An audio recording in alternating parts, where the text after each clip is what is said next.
So when you are looking at ADHD kinds of symptoms and that label in general, you've got to uncover every rock, turn over every rock to find what's going on because it could be multiple of things happening with the child that's causing these symptoms. And the more symptoms that they have, the more um, severe, I guess, the situation is. I'm Dr. Jan Bedell. I'm with Brain Sprints, and I've been a neurodevelopmentalist for 30 years, looking for the root cause of learning challenges like ADHD, helping families know what to do to build new brain pathways so that those things are not an issue anymore. So today we're going to talk about eye issues. We talked before in the hyper one that I talked about, hyper peripheral.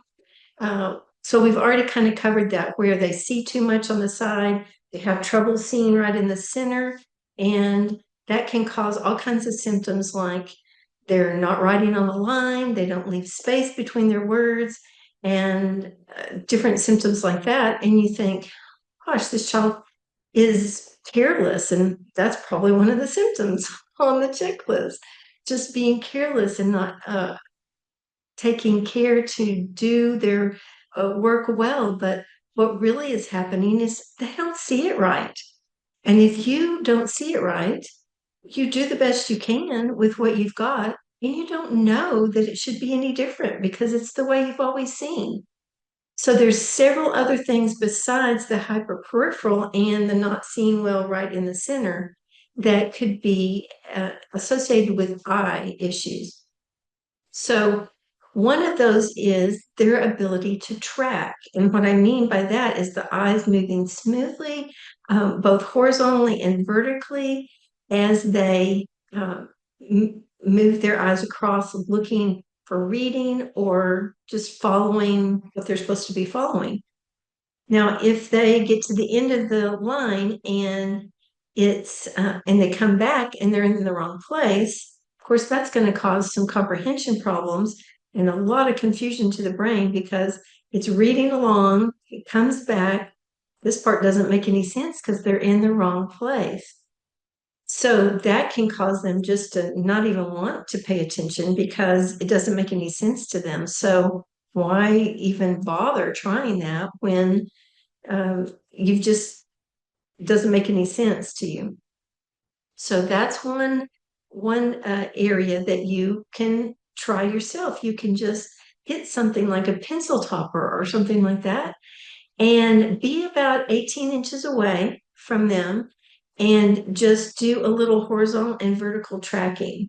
So have them watch that pencil topper at the top and say, don't take your eyes off of it, and just move.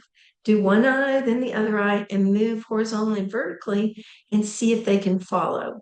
That's something that you could just check yourself to see if that's one of the issues. Now, in that same realm, you've got the ability to converge the eyes. That means that each eye working together, putting the image from one eye on top of the other eye, making one solid image instead of like a more of a blurred image.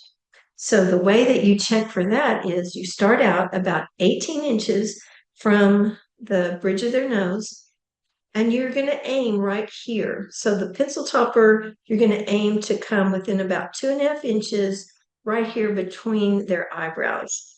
So you're going to come in like that, watch their eyes come in and come back out.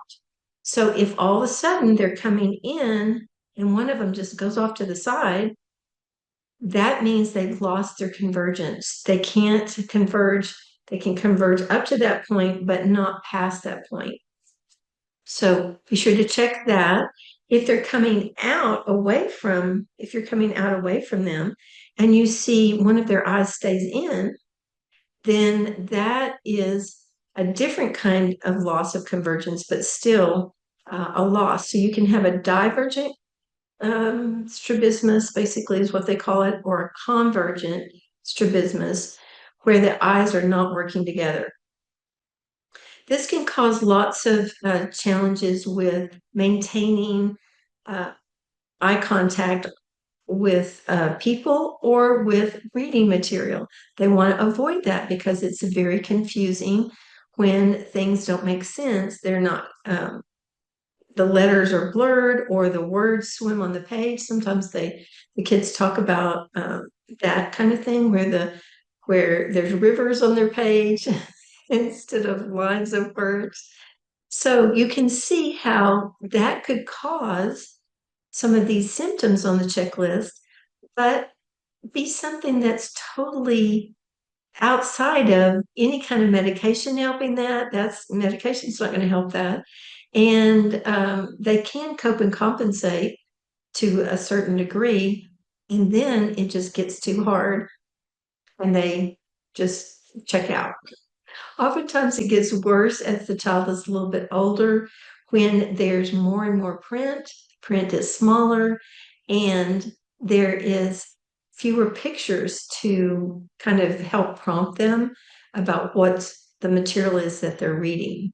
So this is just another area you want to check. And again, if this was the only area, they probably wouldn't have the label of ADHD. They might have dyslexia, but they wouldn't have ADHD.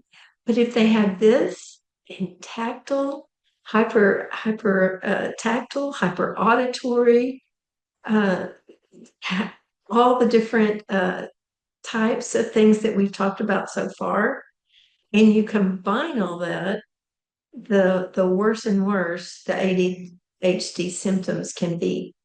So let's keep looking for the root cause, and let us help you do activities that build the brain pathways where that's not happening to them anymore. And we can just get rid of that label. ADHD is not a very pleasant label. So let's keep working, keep asking, keep searching. And if you have any questions, just drop them in the comments and somebody from our team will get back with you.